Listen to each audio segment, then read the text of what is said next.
Oh,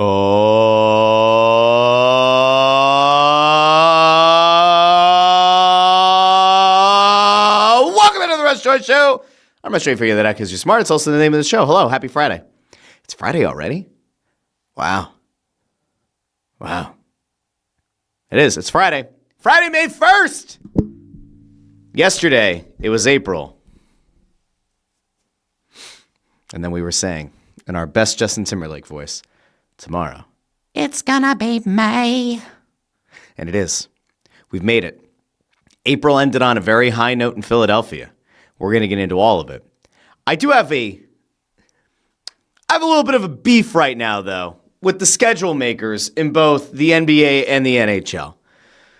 Because the Sixers have an incredible Game 6 at home, which we're going to break down. Sixers have an awesome Game 6. Game 7 is on Saturday. And since the Nuggets couldn't get the job done against the Timberwolves last night, I stayed up really late last night waiting to see how that game played out. Because if the Nuggets had forced a Game 7, then the Sixers would have been playing at 4:30 on Amazon Prime on Saturday, which would have been great. But since the Nuggets, Nikola Jokic, since they got eliminated by an undermanned Minnesota Timberwolves team, well, the NBA needs to have a game in prime time. And so instead, your team, your town, your Philadelphia 76ers are going to be tipping off their game on Saturday. I think it's at 7:30. The Kentucky Derby's going on Saturday. You're going to have the Sixers. I think the Phillies have a 4:05 start, on Saturday.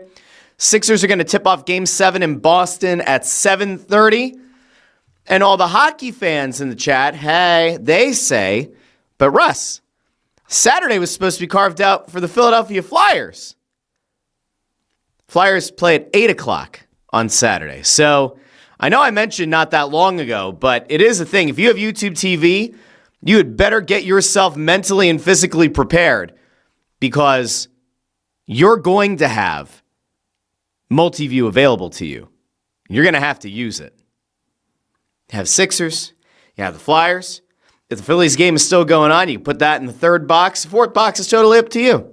Maybe you want to watch I don't know. You put anything there now. I actually tested YouTube TV multi-view yesterday just to see like how weird of a combo you can make. You can make some weird combos now. You can get news and sports and regular TV shows. It's actually pretty solid now. So good job to YouTube TV. We give them a tip of the cap. They don't sponsor the show, but they probably should. But yeah, so Sixers and Flyers are going to be playing at the same time on Saturday. Now, the good part of it is if you don't have multi-view, you can go multiple devices. You can go 2 TVs in the living room. You go TV and a tablet or a laptop or on your phone or whatever. Because the games aren't starting at the exact same time, that would make me believe that timing-wise it'll line up. You'll be able to watch the first quarter and then maybe a little bit of the second quarter of the Sixers game before the Flyers come on.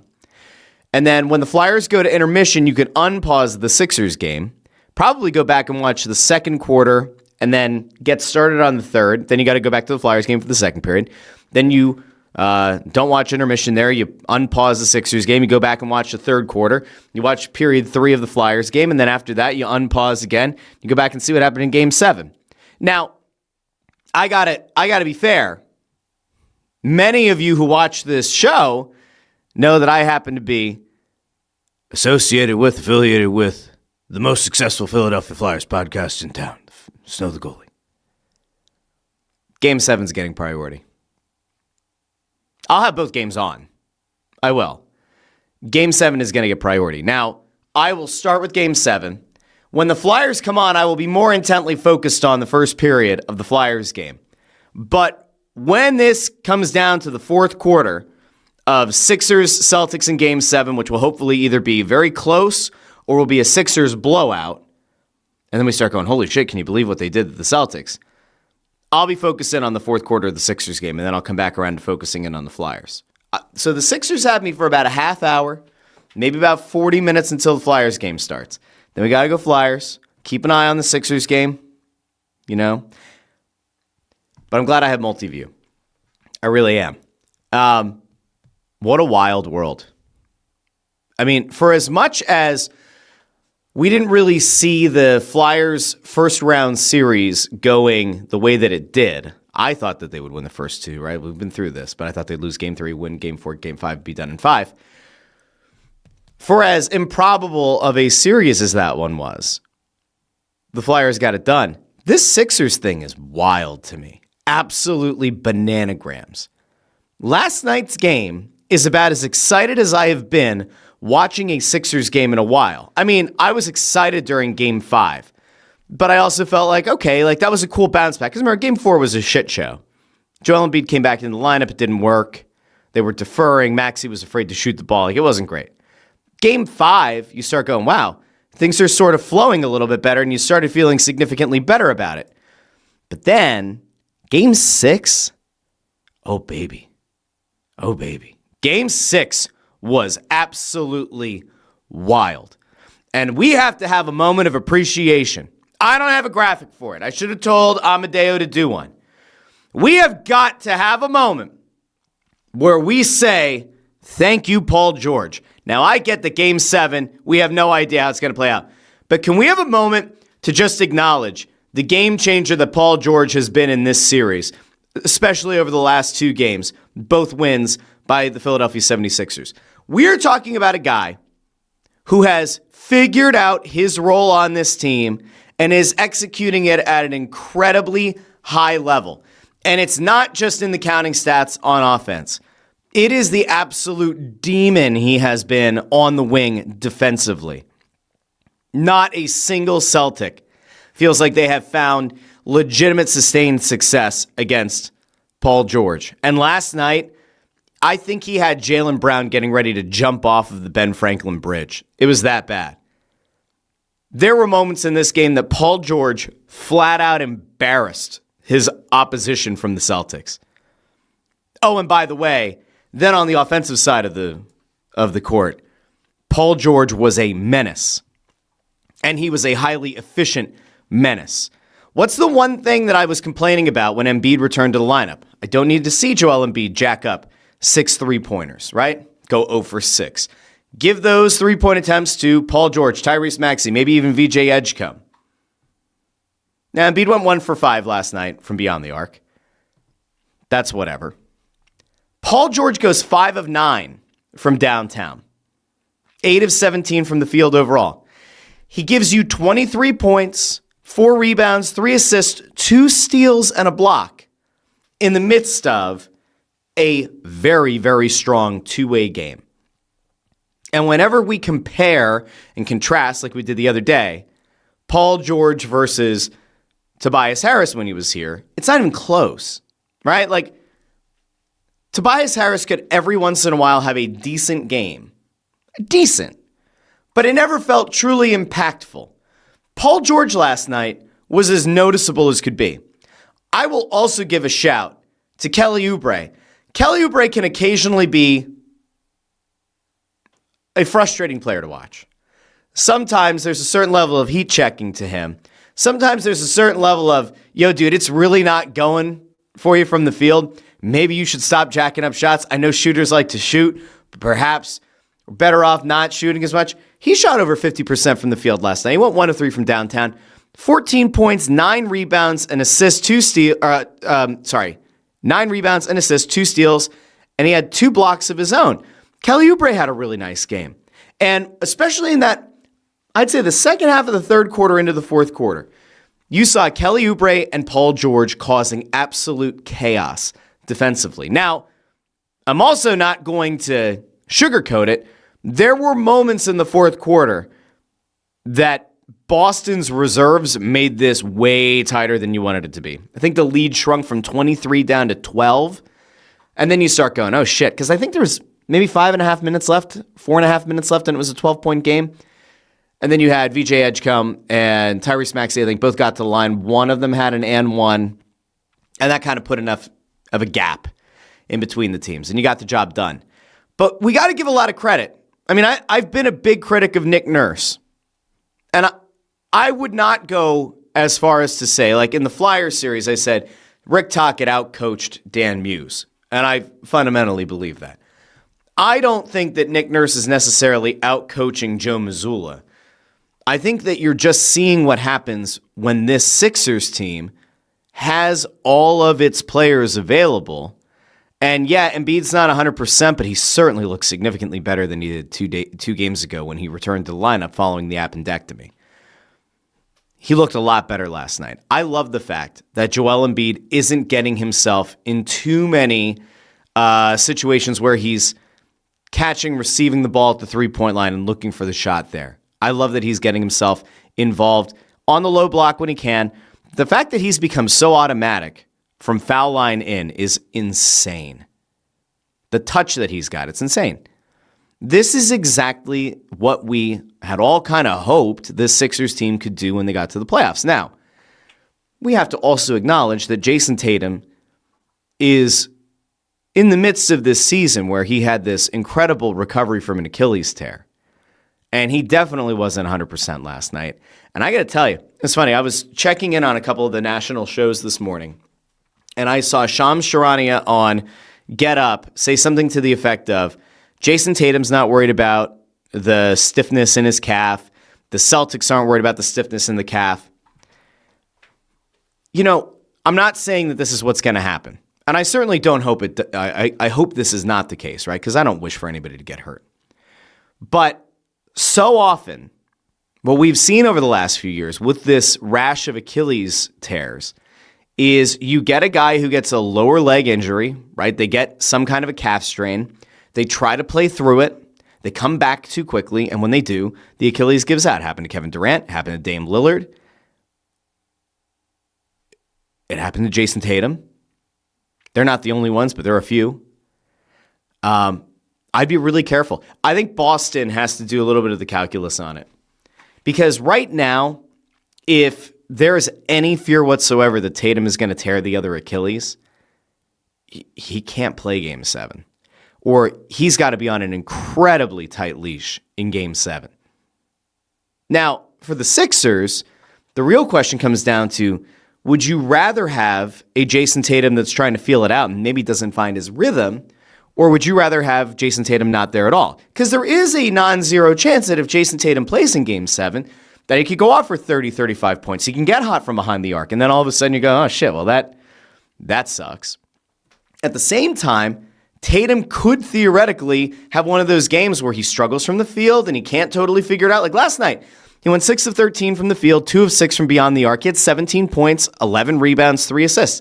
So even while he was limited to 29 minutes of action, he still put up a pretty efficient game. And Jason Tatum still has gravity to him. So defensively, you still have to account for Jason Tatum. You don't want to give him a lot of open looks. The guy who I thought was disappointing for Boston last night was Jaylen Brown. And it's interesting because so much of the season when Tatum was out, Brown felt like he got to be the number one option. And I've long, and I know that they won a title, but I've long thought that Tatum and Brown don't totally fit together, and that there's always going to be a little bit of a give and take, and there's always going to be a little sandpaper kind of feel to it. If you're Jaylen Brown, you probably believe that you are at the same level. Maybe you even think you're better than Jason Tatum, and yet he's kind of been dubbed and anointed as the number one option. I kind of wonder what this thing looks like in Game 7 from the Boston standpoint. Now, keep in mind, we always think about it like this, especially in the NBA. Role players, bench players typically perform better at home. And on the whole, you would probably expect that Boston's bench is going to perform better in Game 7 than the Sixers bench will. I think that would be a pretty fair assumption. The one thing the Sixers can't do is let Peyton Pritchard get hot. He went 1 for 8 from downtown in Game 6. That's not going to happen again. But I gotta tell you, for as much as I worry about what a good Celtics team could look like in a Game 7, I have to tell you that I feel genuinely good about where the Sixers are at going into Game 7. I don't know if I'm in the mentality right now saying, hey, great job by the Sixers not giving up. Whatever happens, happens in Game 7. Like, there's part of me that wants to be able to say that. And then there's the part of me that says, no, that's nonsense. This team isn't getting any older. You have a finite number of years to make the most of Paul George playing at this level. Joel Embiid playing at this level, which was pretty damn good last night, right? Tyrese Maxey, you very much believe are going to, he's going to lead you into that next era. So Tyrese Maxey having 30 points last night, you think that that's going to happen for another decade. VJ Edgecombe last night had a solid game overall. Guess what? You think he's part of the long-term future here. But you got to maximize these Paul George and Joel Embiid years when you can. I expect Boston to remain the favorite in Game 7. And I think that ultimately this is going to go one of two ways. Either Boston is going to shoot the lights out because they live and die by the three. They're either going to shoot the lights out and the Sixers just won't be able to keep up. And it's like a 17-point win for Boston in Game 7. Or this thing stays really close and the Sixers just squeak out a win in Game 7. I'll tell you what. The one cool thing about this, if you're a Sixers fan, is I look at the rest of the Eastern Conference, and there is no team that scares me. Like, if you play the way that you played in Game 5 and Game 6, if you're the Sixers, there is no other team in the Eastern Conference that can beat that Sixers team. The Western Conference is a different story. But in the East, I think I'd go as far as to say this. Whoever wins Game 7 wins the Eastern Conference. That's how confident I am. Whoever wins Game 7 between the Sixers and the Celtics, that team will go on to represent the Eastern Conference in the NBA Finals. There's not another team in this. I know Knicks fans would probably scream, what about us? What about Carl Anthony Towns? No. By the way, if you're the Knicks were built to beat the Celtics. The Knicks would not beat the Sixers. The Sixers playing this way, Joel Embiid will eat Karl Anthony Towns' lunch. I would actually love to see the Sixers get to square off against the Knicks. We got to send the Penguins fans off on a little Viking raft and launch the flaming arrow and put their season to rest at the bottom of a lake. Would love to do that with the Knicks fans. We had to deal with some very insufferable Knicks fans the last time these teams met in the postseason. It'd be great to get an even bigger sized Viking raft and maybe 2 flaming arrows. Put their season at the bottom of an icy lake. That would be cool. So, again, I think that this is a very plausible outcome that the Sixers could end up winning Game 7. But they're going to have to play just as well as they did these last 2 games to have any chance. And I will say, they will need Boston to miss shots. I'm not convinced that the Sixers' inability to hit enough threes won't be the thing that ultimately bites them. If Boston hits from deep early, often, and consistently, I don't think the Sixers have the firepower to keep up. I think we'll know probably by the end of the first half if it's going to be a close one and if the Sixers have a legitimate chance or not. And if it's like a Boston 13-point lead at halftime and they're shooting the lights out from beyond the arc, then I think you unfortunately kind of say, all right, well, at least they forced the Game 7, but what a bummer. I think they have a chance. Would I put money on it? No. But I will forever remain an eternal optimist that the Sixers can figure it out. Nothing would make me happier than the Sixers getting past the Celtics, getting past the Knicks. It would be pretty cool. I'd be excited. You'd be excited too. We'd all be excited. And then who would you have left? I didn't look at the other part of the bracket. Let's look real quick.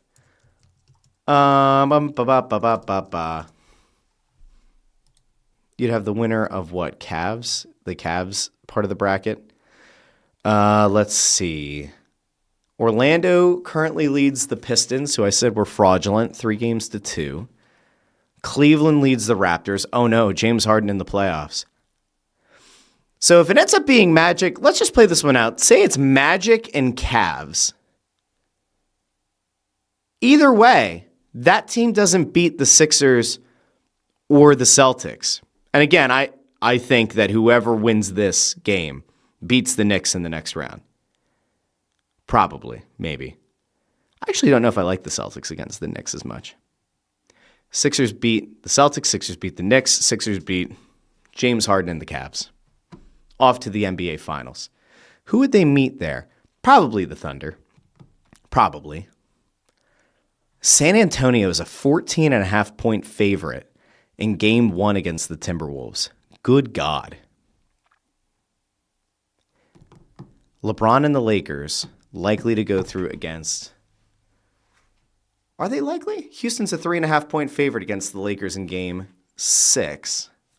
That'll be interesting. I think you get Thunder Spurs in the Western Conference Finals. Neither of those matchups are particularly good for the Sixers. But can you get there? Maybe you can. We will see. All right, I'll go out to the comments. Then we're going to talk about the Flyers. We got to talk about the Phillies. We got to talk about Connor McDavid. And then as soon as I'm done the show, here's how fun today is. As soon as I'm done this show, I'm going to go from here, and I'm going to stay right here, and then I'm going to go over on 97.5 The Fanatic with John Marks and Sean Brace at 11:05. So you'll be able to go from here over to the 97.5 channel, and you can go watch that. By the way, if you can't catch that live, I'll have that video, and that'll come up on the Russ Joy Show YouTube channel a little bit later on. So you got that. All right, let's see. Out to the comments we go. Nick Abe says, Russ, I need some negativity on the Sixers. I know that the belief is that when I say that they're dead, they end up playing well. I kind of gave you negative, right? If the Celtics shoot well from beyond the arc, I think you're done. There you go. There's the negativity. All right, I see a bunch of stuff about the Flyers, which we'll get to here in a second. We got a yo from Wyland Ernst.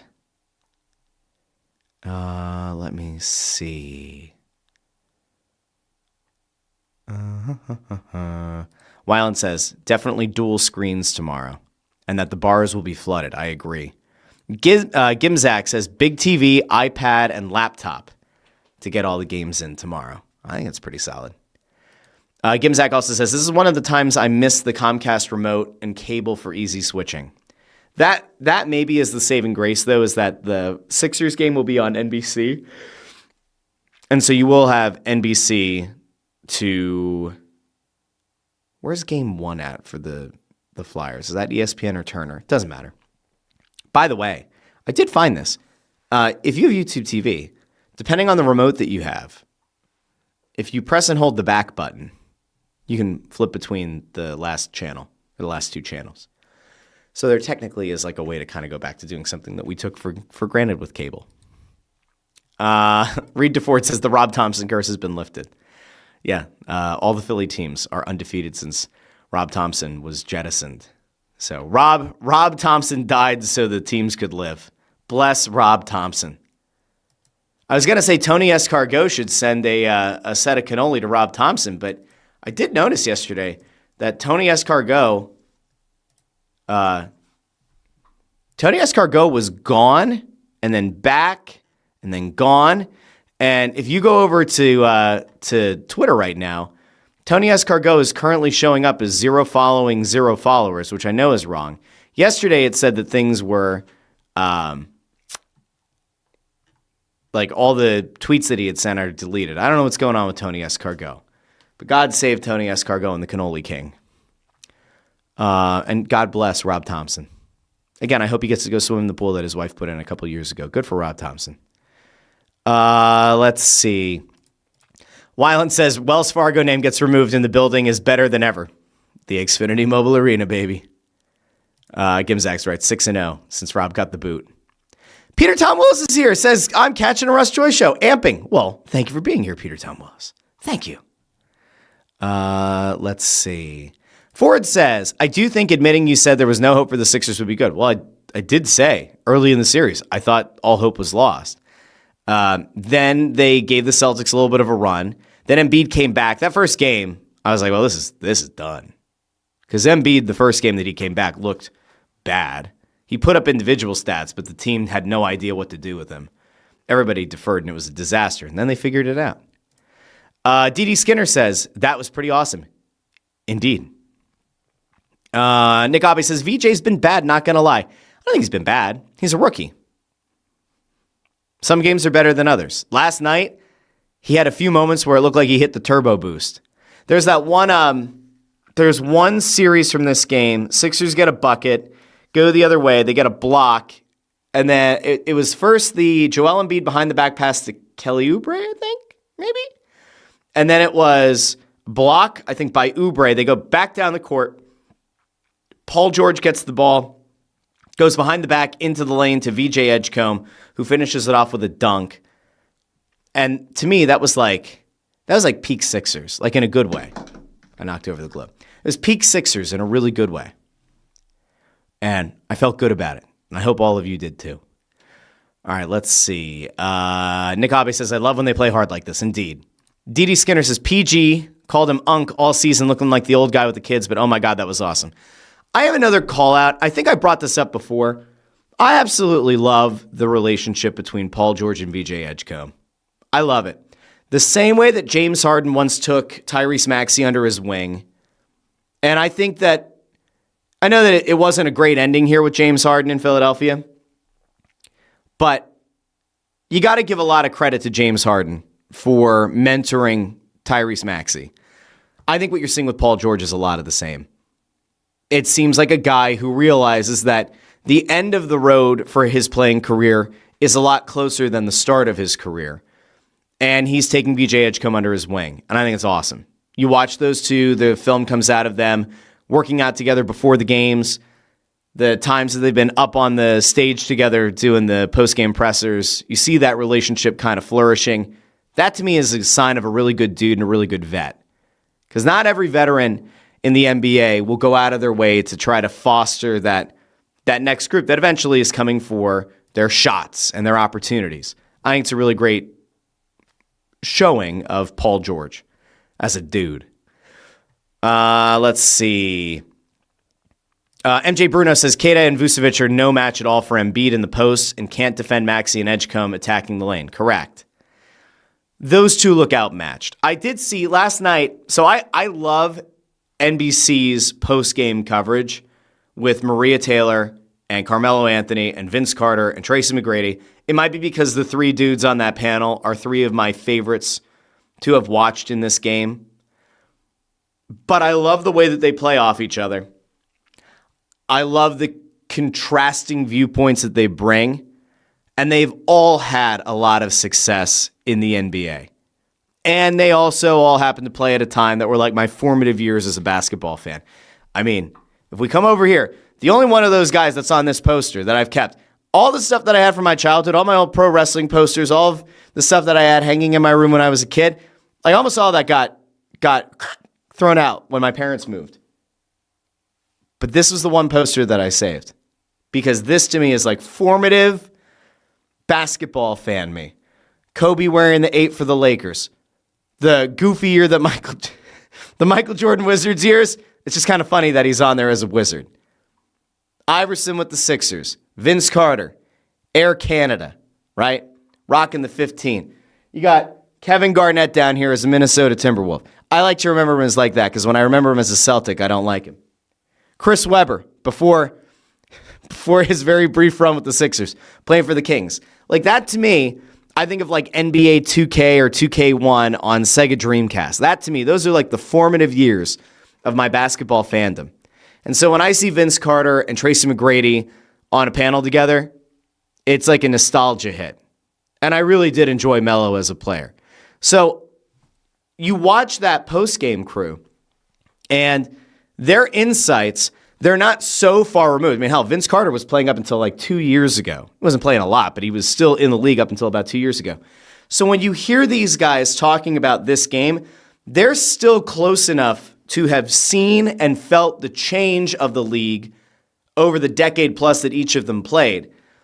Vince Carter threw out the idea last night of trying to get Vucevic some opportunities on the block against Embiid. Tracy McGrady is like, absolutely not. Vince is like, no, you got to at least see early in the game, can you find any success there? Because to this point, they haven't done it. And by the time that they don't find success, they give up on it almost immediately. And when they do, Embiid's just going to eat those dudes' lunch money or eat their lunch and take their money. If he eats their lunch money, I don't know if that helps anybody. Probably not. Mr. Bone is here. Says, I'm the biggest hockey nut in the chat, but I want to watch Sixers versus Boston Game 7. I don't blame you. We'll have both on. It's going to be a lot of fun. I think I'll have to do a show tomorrow. Like I kind of feel like I inherently have to do a Russ Joy Show post-game show to break down Game 7 of Sixers Celtics and Game 1 of Flyers Hurricanes. The only way that I probably don't do it is if they both get boat raced, in which case I will just be crying. I will just be a mess and weeping, and we don't want that. We don't want that. Okay. Let me see. There's a whole bunch of other stuff over here. Chris Freed says, who knew that sacrificing Topper was all that was needed to save Philly sports? Poor guy. Poor guy. Jake Riley with a good question. Do you think ABC made the call to have Flyers cans on Saturday night? Yeah. See, this is what we kind of threw this idea out on Snow the Goalie on Thursday night at Chickies and Pizza in Warrington. That last night's games and tonight's games in the NHL were going to kind of dictate where the Flyers could end up playing. And because the way last night went the way that it did, where you watched Edmonton get eliminated, which we have to get to a little bit later on, what Connor McDavid had to say. But the working thought was, if the Oilers couldn't beat the Ducks, and if the Stars couldn't beat the Wild, that was going to leave an open day on Saturday. And you obviously, if you're the NHL, you want to have a game to slot in on a Saturday night. And so it made all the sense in the world that the Flyers and Hurricanes were going to end up there. Now, I hate it. I fundamentally hate the idea of there being a possibility that round 2 and round 1 are going to overlap. Because tonight, if the Lightning can force a game 7, if the Bruins can force a game 7, those games would happen on Sunday, which would mean that you would have round 2 starting with Flyers Hurricanes on Saturday and then game 7s on Sunday. I don't like that. I don't like overlapping rounds. I think it's weird and I don't enjoy it. But yeah, I think ABC absolutely made the call. They want to have a game on Saturday in primetime. I don't blame them. It's the right thing to do from a TV perspective. From a fan perspective, it's not good. Not good at all. All right.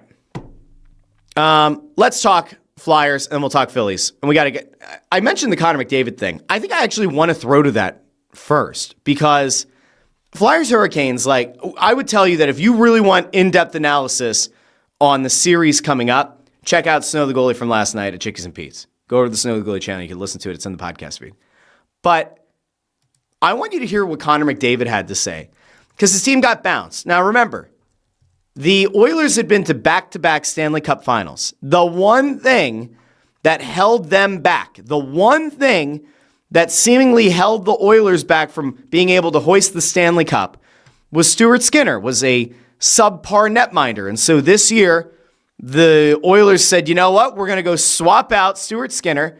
Let's send him to the Eastern Conference. They brought back Tristan Jarry from the Penguins. Jarry's worse than Skinner. And surprise, surprise, it didn't work. I want you to hear, though, what Connor McDavid had to say about his team after this one, because he was asked about Edmonton not having that success, not being able to continue things on, and obviously they're not going back to another Stanley Cup final. I want you to hear some of his comments, because I found them to be kind of mind-blowing. I'm shocked that he said some of the stuff that he said. All right, we won't play all of this, but we'll play part of it. Here's Connor McDavid. They played very fast, and we weren't very fast. Yeah, it was just the opposite. They had a good start. We didn't chasing the game. What was it about your game that you found it in spurts, but you just couldn't maintain it? I guess what did you see out there in this? I mean, that's been the whole year. There's your first telling statement. It's been the whole year. He's not saying that this is a new thing for Edmonton. The starting slow, this thing has been happening all year. They haven't been able to rectify it. All right, keep going. For consistency all year. Obviously, we didn't find it here in the playoffs. You're white. He's about to have a very memorable quote that could very well signal the possible exit or the desire to exit. I know that he re-upped on a 2-year deal under market value, but we're about to get to a woo. I mean, it seems like it goes back to game one. It's been all year, searching. Any way to put your finger on how come it was so hard to find an overall game this season? That was tough. We were an average team all year. An average team with high expectations, you're going to be. By God! By God! Connor McDavid! Connor McDavid! Let's re-rack that for a second. What did he say about his team? An average team with high expectations, you're going to. By God, Connor McDavid just said that they were an average team with high expectations. By God, those men have families. By God, he's just broken Edmonton in half. Good God Almighty. Be disappointed. We just never found it. You guys, All right, that's all. We were an average team with high expectations.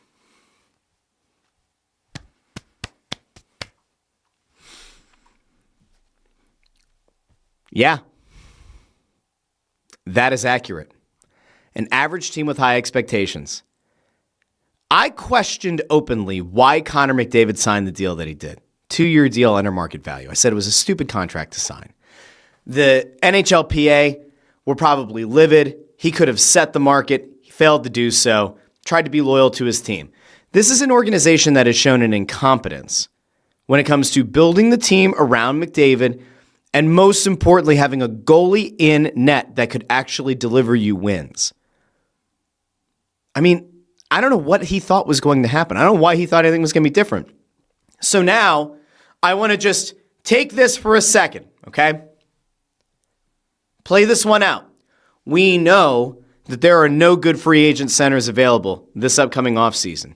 There are now three, count them, 1, 2, 3. 3 captains of Canadian teams that are going to be discussed nonstop this offseason. And there are 2 restricted free agent centers that will also be in a conversation. On the latter group, you've got Leo Carlsson and Adam Fantilli. Again, if I were the Flyers, I'm all for shooting Fantilli. It just makes all the sense in the world. I don't think Leo Carlson's going to want to leave Anaheim, especially given the success that they just had. They just knocked out the best player in the world. They knocked his team out of the playoffs. I don't think anybody from Anaheim is going to want to leave Anaheim. So again, if I'm the Flyers, I offer shoot Fantilli. But Austin Matthews, I very much expect to be moved or damn near close to moved this offseason from Toronto. Maybe that's why I'm wearing the Toronto hoodie today. I don't know. I fully expect that the Brady Tkachuk situation in Ottawa is going to be worth monitoring. He was annoyed the other day because he said that he's been committed to the team and to the city and all of that, and it's becoming a distraction, and he's getting really sick of it. I think Brady Tkachuk's name is going to be out there in trade rumors all offseason. And now, even though I don't think it's totally realistic, if you're Connor McDavid and you watch what this team did this year, you watch what your front office did, trading Stuart Skinner for Tristan Jarry, which inspired no confidence whatsoever. I mean, I don't think there was anybody in the hockey world who said, "Oh, this is good for Edmonton." No. If I'm Connor McDavid, I look around and I go, "This ain't it. This isn't worth it." And by the way, play out another scenario. If you're looking around at the Western Conference, this Anaheim team just beat you. This Anaheim team is going to be a menace in the Western Conference. San Jose, with Macklin Celebrini, could end up being a legitimate thorn in your side. There are teams on the rise in the Western Conference. And that doesn't even include the current studded teams that include the likes of Colorado, Dallas. I know Dallas just got eliminated, but Dallas is still a tough team. Minnesota, whether or not they're able to keep Quinn Hughes, we'll find out. Beyond, his contract, he'll be a free agent soon enough.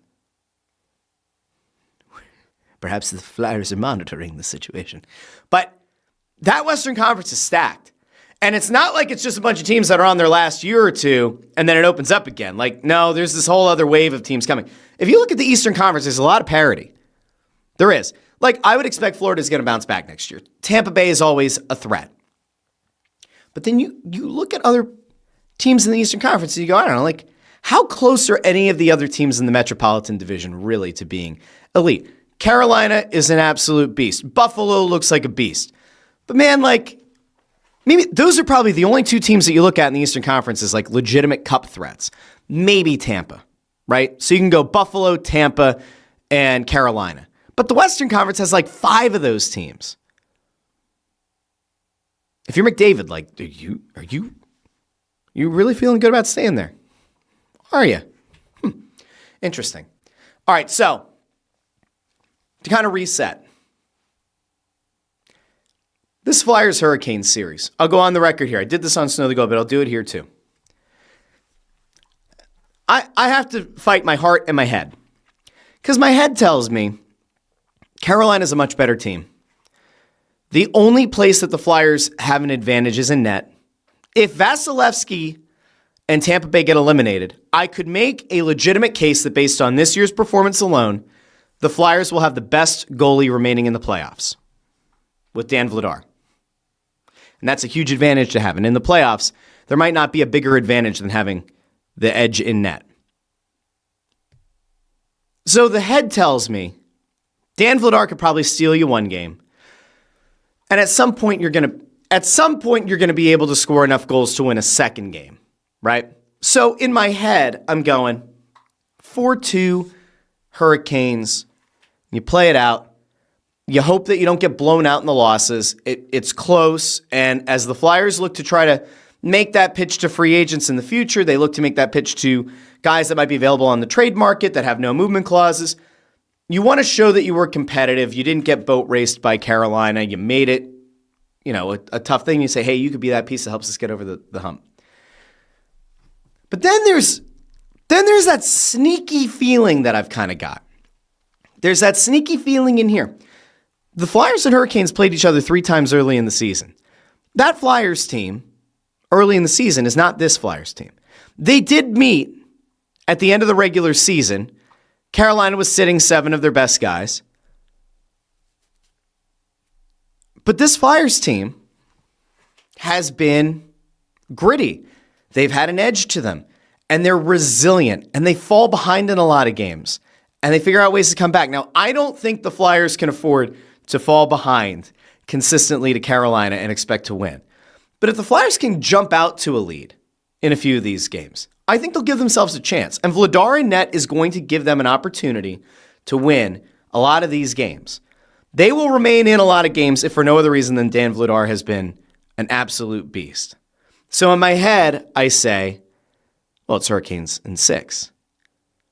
But in my heart, and kind of going off the gut a little bit, and maybe it's a little bit of indigestion from some late night buffalo chicken dip,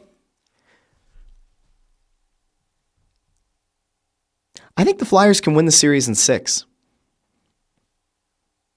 I do. I wouldn't put money on it, but I think that there is a non-zero chance the Flyers win the series in 6. And it's largely because of Dan Vladar. I will also note that if, by the grace of God, somehow this Flyers power play becomes even remotely competent, they could win a series. They actually could give Carolina every bit of a fight. If the Flyers power play is dog doo-doo like it's been, they'll get killed. If their penalty kill isn't up for the moment, they'll get killed. If their young guys commit a lot of stupid penalties, they'll get destroyed. And yet, there's part of me that goes, I still like the idea of the Flyers having a chance. Now, I want to go to something that I'm assuming most of you have not seen yet. And I expect that this clip will go viral. Now, it's going to be weird for the people who listen in the podcast feed. Those of you who are watching on YouTube, you're going to get captions. There was a Russian TV segment about Matvei Michkov and about, I think it was recapping Game 6 of Flyers Penguins. And the reason I'm going to show you this is because it involves Matvei Michkov's former agent. And so I want to give everybody an idea of like what makes Matvei Michkov tick and whether or not the scratching from Game 5 is ultimately going to be beneficial and if Rick Tocchet made the right decision. So we'll try to figure out the right way to do this. A lot of people end up watching this show between YouTube and Spotify. I see a lot of viewing and not as much of the listening. So we'll all pick up on the captions here, but just for the heck of it.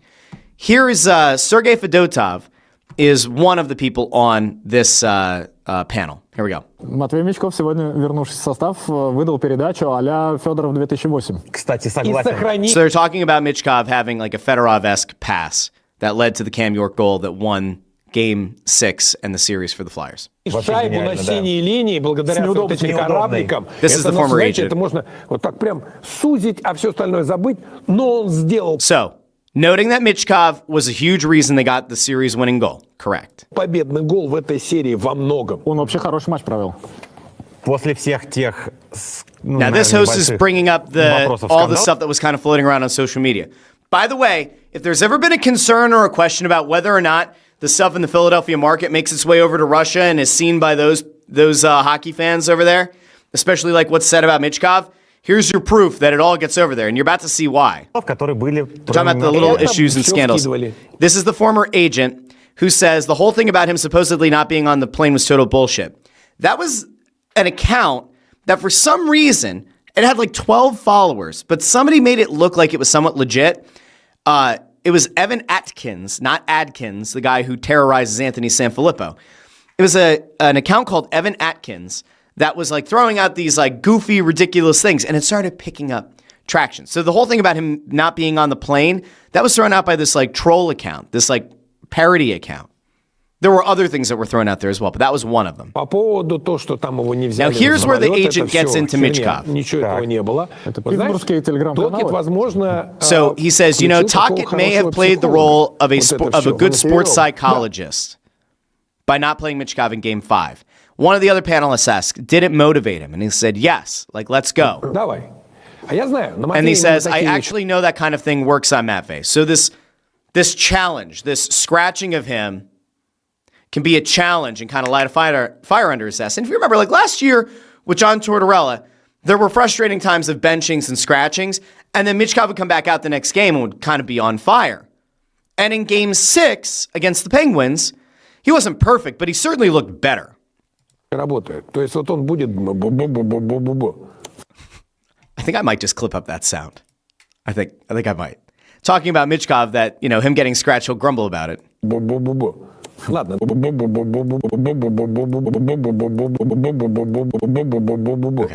Ладно, давай. And then let's do it. Ну, надо просто понимать, как им управлять. Now he says you have to understand how to manage Michkov from a psychological standpoint. С точки зрения психологии, потому что это в этом смысле кубик Рубика. In that way, he's a Rubik's Cube. Поймешь, когда что надо сказать, You have no damn clue when you need to say something to him, when you shouldn't say anything at all. So as the Flyers are trying to like figure out how to get through to Michkov, and there's the language barrier and everything, you also add to it that his former agent is like, I don't know, he's like a Rubik's Cube, man. Like you have no idea how to know like what's going to motivate him, what's not, when you talk to him, when you don't.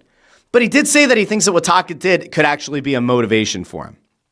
And motivation is where we're going to end the show, because I hate it when there is a scapegoating of a coach or a manager.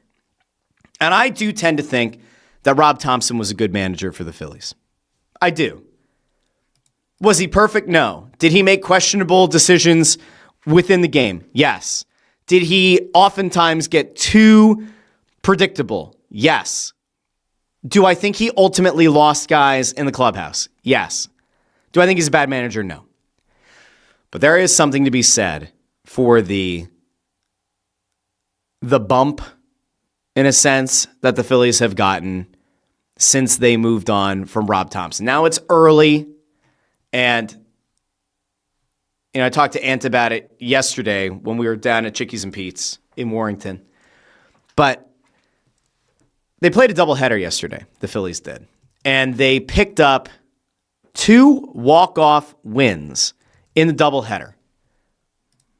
And that shows, to some extent, a resiliency. It also makes you kind of go, Not exactly ideal that the team had to get to that point in 2 straight games on the same day. But it was 2 walk-off winners that got the job done for the Phillies. I said to you guys before this stretch that if there was a time to move on from Rob Thompson, it was going to be with a series coming up against the Giants, and then the Marlins, and the A's, and the Rockies, and it felt like there should be some games that you can pick up along the way. They got the Red Sox, the Pirates, the Reds. You do all of that, and there is a chance, albeit kind of a small one, right, that you're going to be able to figure out a way to pull the nose up on this thing and to get back into some form of looking like a relatively competitive team. Because if not, heads were probably going to roll. Now, here's how crazy things are right now, as of recording on May 1st. The Phillies are 12-19, which is bad, but it's somehow not as bad as the Mets. They are now clear by 2 games of the Mets in the cellar, in the basement of the NL East. They are a game and a half behind the Nationals at 15-17. They are 3 games back of the Marlins at 15-16. There is no reason to believe that the Phillies can't win more games than they lose over the next 2, 3, or 4 series. And if that's the case, and if the Braves, who are 7-3 in their last 10, if they play 500 baseball, a little bit below 500 baseball, there's a chance at the end of May, the Phillies could be within 5.5 games maybe of the Braves for the NL East. And given the horrific start they had to the season, if I had told you that at the end of May, this team could be 5 or 5.5 games back of the Braves, you think I was nuts. But it is possible. I'm not saying it will happen. I'm certainly not about to say that this Phillies team that have had a ton of warts and continue to have a lot of warts, that all of a sudden it's going to get better. But Dave Dombrowski, who I do think is delusional and somewhat buffoonish, is he right to believe that changing the manager is easier than overhauling the entire roster right now? Yeah. Do I think that if the Phillies hit the skids again, they're going to move people? I do. I really do. I'm actually surprised that they haven't moved Alec Boehm yet. And by the way, there's a story over in The Athletic that I had sent over to me today. You should go read it. Because there's an interesting anecdote about something in Alec Boehm's personal life that his parents are kind of implying. There's another person involved in the lawsuit. There's a person who's been kind of involved in, at least seemingly in their opinion, of kind of driving a wedge between them and their son. You can go read that. I'd encourage it. I think it's actually pretty interesting. So, we have Game 7 of Sixers and Celtics on Saturday. Game 1 of Flyers and Hurricanes on Saturday. And my plan is to do a post-game show to break down both games. So do me a favor, if you haven't done so already, like the video, share the video, subscribe. You can find the show wherever you get your podcasts, Apple Podcasts, Spotify, Pandora, Amazon Music, wherever you get your podcasts. Go over to the Snow the Goalie channel. Check out the show that we did last night. We did a much more comprehensive breakdown of recapping the Pens series, looking ahead to the Canes series. Go check that out as well. So until Saturday, this has been the Russ Joy Show, and I've been Russ Joy, but you knew that already because you're smart. It's also the name of the show. Talk to you after the game's on Saturday. And now you can go flip over to 97.5 The Fanatics YouTube channel, where I'll be over with Johnny Marks and Sean Brace in about 5 minutes. All right. Have a great weekend, everybody. Talk to you soon.